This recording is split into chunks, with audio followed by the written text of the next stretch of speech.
Hey, salut à tous, bienvenue sur la chaîne Banque et FinTech. Je suis Guillaume et je compare, je synthétise des banques et des FinTech pour que votre portefeuille puisse avoir les frais les moins chers.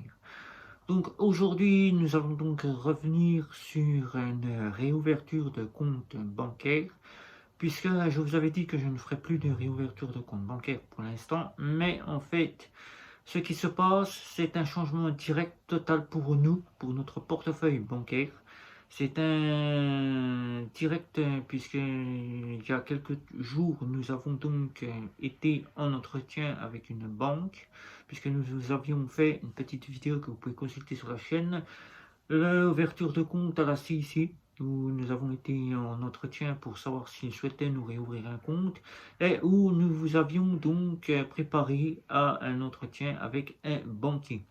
Aujourd'hui, nous avons donc réouvert un compte à la banque postale, et oui, la banque postale que nous vous avions déjà donc fait une petite vidéo de test et d'avis, auquel nous avons déjà testé le produit. Nous connaissons donc cette fameuse banque postale. Et qu'est-ce qui nous a fait revenir à la banque postale? Tout simplement que certaines banques sont très restrictives à ouvrir des comptes aux personnes qui sont en banque en ligne, puisque la CIC nous a bien fait comprendre qu'aujourd'hui, pour ouvrir un compte à la banque traditionnelle classique, les gens en banque en ligne sont très regardés. Premièrement, pour savoir leur solvabilité de compte, les dépenses qu'ils font sur leur compte, les mouvements qu'ils y font, les frais qu'ils ont dépensés. Ils regardent aussi s'ils ne sont pas interdits bancaires, s'ils n'ont pas de refus de paiement, s'ils n'ont pas été en problème avec la banque. Et après, toutes ces petites choses prennent du temps, c'est-à-dire peuvent prendre jusqu'à 5 à 10 jours, voire même plus, pour faire en sorte que la banque vous accepte ou pas. Mais généralement, c'est comme nous a dit la banque, c'est ici, revenir d'une banque en ligne à une banque traditionnelle, c'est souvent le cas d'être refusé, puisque les personnes qui sont en banque en ligne sont souvent des personnes qui sont dans les fameuses néobanques ou fintech. Voilà, ce sont des personnes qui ont été interdites bancaires et qui ont été refusées auprès de la Banque de France, refusées auxquelles maintenant, il faut savoir, la Banque de France donne le droit au compte. Si ce n'est pas le cas, ben, vous n'avez qu'une solution, c'est de vous retrouver dans une fintech ou une néobanque. Et souvent, les fameux clients qui ont été dans une fameuse fintech et néobanque partent de ces systèmes-là pour se retrouver dans les banques en ligne, telles que Boursorama, Fortunio, Monabank, Before Et à la suite, ces personnes peuvent toutefois, puisqu'ils ne sont pas certainement satisfaits des services, retourner dans une banque traditionnelle classique. Notre cas pour nous de retourner dans une banque traditionnelle classique, c'est la sécurité. Déjà d'une part, les banques traditionnelles classiques jouent sur la sécurité. C'est les premières banques à avoir été en création. Ce ne sont nos banques auxquelles nous avons tous eu un compte bancaire. Même si on ne les a pas tous eus en notre possession, par exemple, nous, la banque postale, c'est le deuxième compte. Nous n'avons jamais été à la banque postale. Le Crédit Mutuel, nous avons eu un compte il y a plus de 20 ans. La Banque Populaire a été notre compte pendant plus de 11 ans. Nous avons été à la Banque du Crédit Agricole pendant 2 ans. Et donc, tout ça, nous n'avons pas tout testé ces banques. Par exemple, nous ne connaissons pas le FCL, nous ne connaissons pas le CIC, nous ne connaissons pas, par exemple, la banque euh, la caisse d'épargne, nous ne la connaissons pas, malgré que nous savons que la caisse d'épargne, c'est la banque qui est en groupe avec la banque populaire. Donc nous connaissons déjà la banque populaire, nous imaginons que la banque caisse d'épargne, c'est le même service, c'est les mêmes options, c'est les mêmes applications, donc nous n'avons pas d'ordre à aller dans ces services-là. Aujourd'hui, nous retournons à la banque postale, puisque la banque postale est une banque très sécuritaire. Déjà du point d'une chose, nous avons un service dédié à la poste que nous pouvons donc choisir ou un service 100% en ligne, comme toutes les banques. Mais la banque postale part plus du côté des banques en ligne. Elle a l'objectif de devenir une banque en 100% en ligne, puisque quand nous voyons les tarifs de cette fameuse banque postale, avec laquelle nous avons donc d'ores et déjà été en compte chez eux, les tarifs pour retirer de l'argent dans un guichet sont gratuits. Mais si vous allez faire une demande en banque postale, c'est beaucoup plus cher. C'est 6 euros le retrait d'argent liquide dans la banque postale, à l'intérieur de la banque. Je dis bien à l'intérieur de la poste. Nous avons donc aussi les dépôts chèques, les dépôts de liquide, qui nous sont plus intéressantes que dans les banques en ligne. Par exemple, prenez le cas de chez Boursorama, vous ne pouvez pas déposer de chèque si ce n'est que par voie postale. Il faut attendre plus d'une semaine pour que le chèque soit déposé, alors que dans une banque telle que la Poste, ou encore le Crédit Mutuel ou le CIC, ou autre, vous savez, cela en 24-48 heures. Après, c'est les délais où la banque postale et ainsi que les autres banques prennent pour vérifier si c'est bien un chèque qui est en bon ordre et du forme. Voilà. Donc aujourd'hui, nous retournons à la banque postale juste pour ce côté sécuritaire, pour le côté aussi que dans les banques maintenant, tout ce qui est banque en ligne, les banques telles que Boursorama, certaines banques comme la Fosfo de chez Fortuné ou encore chez Manabank, la autorisation systématique, toutes les banques en ligne font en sorte de fournir des cartes à autorisation systématique. Qui dit autorisation systématique dit souvent refus, puisqu'il faut savoir que Boursorama joue gros en sortant ses cartes de débit à autorisation systématique.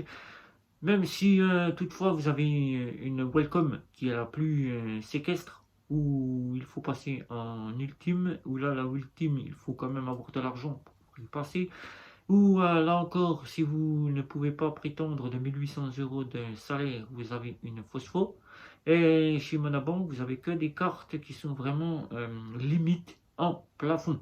Le plafond maximum c'est 2000 euros. Et là, vous êtes vraiment limité. Mais vous pouvez avoir quand même des cartes dites Gobaji. Et pour ce côté-là, nous partons dans des banques où les banques traditionnelles classiques donnent des Gobadge.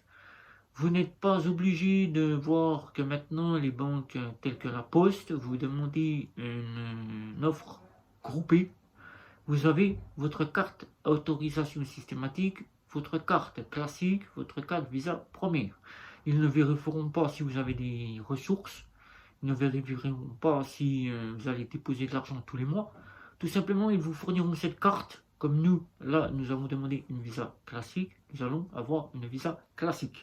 Visa classique que nous connaissons déjà, puisque à la Poste, nous avons déjà eu une visa classique ici. Là, voilà. Nous avons déjà eu une visa première. Nous connaissons donc déjà leur fonctionnement.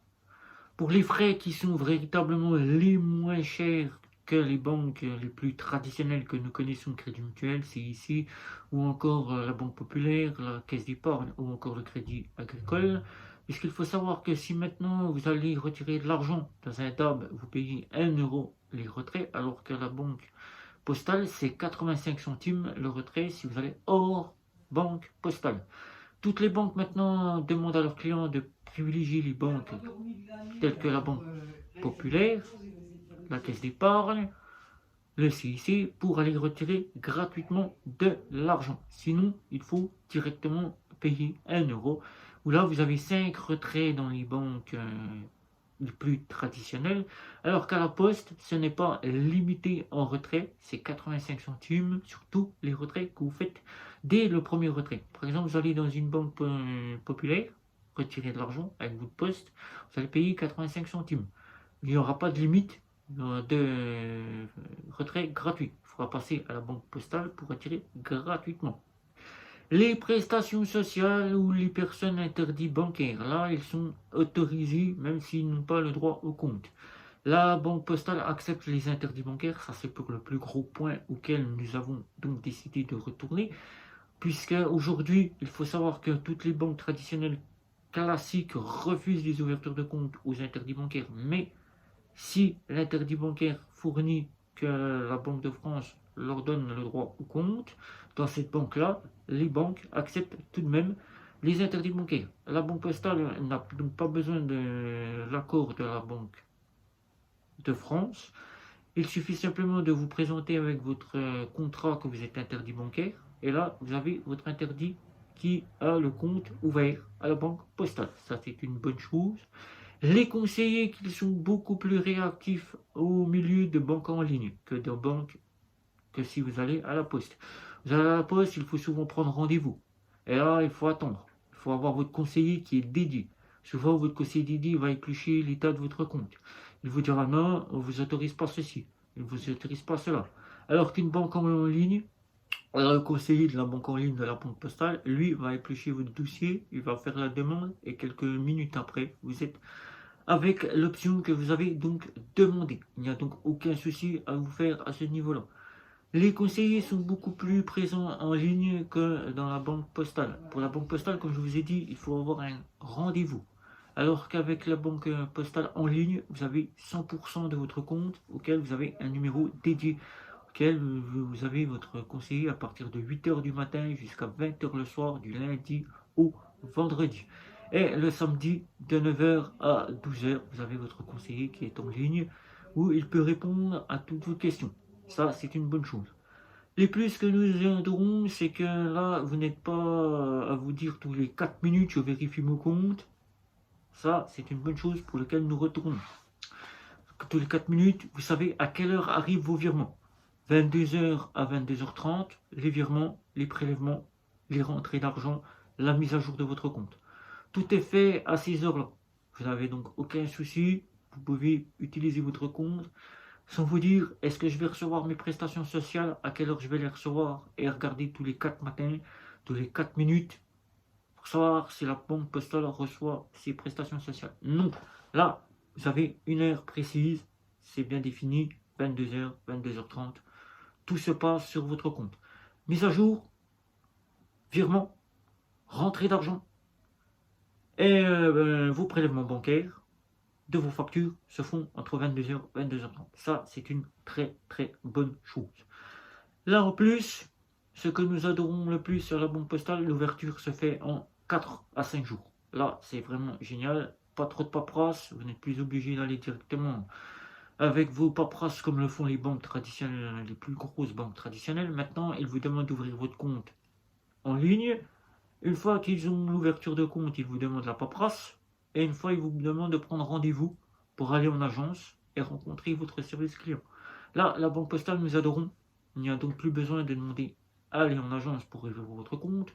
Même si la partie de votre compte se fait directement en agence ou en ligne, vous avez le choix. La paperasse, c'est très simple. On vous demande un justificatif de domicile, une carte d'identité. Et là, on vous demande de faire un selfie de votre visage. On demande une feuille blanche avec votre signature. Et là, tout se fait directement là. On vous pose les petites questions. Vous avez à remplir. Et là, on vous dit, on prend en charge votre demande. Et 4 à 5 jours plus tard, vous recevez la confirmation. Une fois que la confirmation est faite, ce que nous adorons, c'est qu'on vous dit, vous allez recevoir vos documents, votre carte bancaire. Là, vous êtes sûr, votre compte est ouvert, vous n'avez rien à faire. La chose la mieux, maintenant, toutes les banques traditionnelles classiques se réservent par sûreté de vous demander un dépôt d'argent sur votre compte. Que ce soit les banques en ligne, que ce soit les banques classiques, là, on vous demande un dépôt de 50, 100 euros, 150 euros sur votre compte pour la sûreté de voir que vous avez bien un compte avec un RIB provenance d'une banque traditionnelle classique ou d'une banque en ligne et que vous allez ouvrir votre compte par ces moyens-là, que vous avez déjà un compte ouvert dans une banque. La banque postale se fiche complètement et ça, c'est ce que nous adorons à la banque postale. Votre compte est ouvert, vous pouvez recevoir votre RIB et là, tout de suite, bim, si vous voulez mettre de l'argent, vous mettez de l'argent. Si vous ne voulez pas mettre de l'argent, votre compte est ouvert, vous pouvez l'utiliser à bon escient. Il n'y a pas de souci. Ce que nous adorons, c'est que la banque postale vous demande si vous souhaitez déposer votre argent ou si vous souhaitez en faire un compte secondaire. Là, il n'y a pas d'ordre de choix. Vous choisissez l'option en faire votre compte principal. Là, la banque postale va vérifier que vous faites bien de cela votre compte en banque principale. Sinon, il n'y aura donc pas de souci si vous en faites votre compte secondaire. Ce que nous adorons à la banque postale.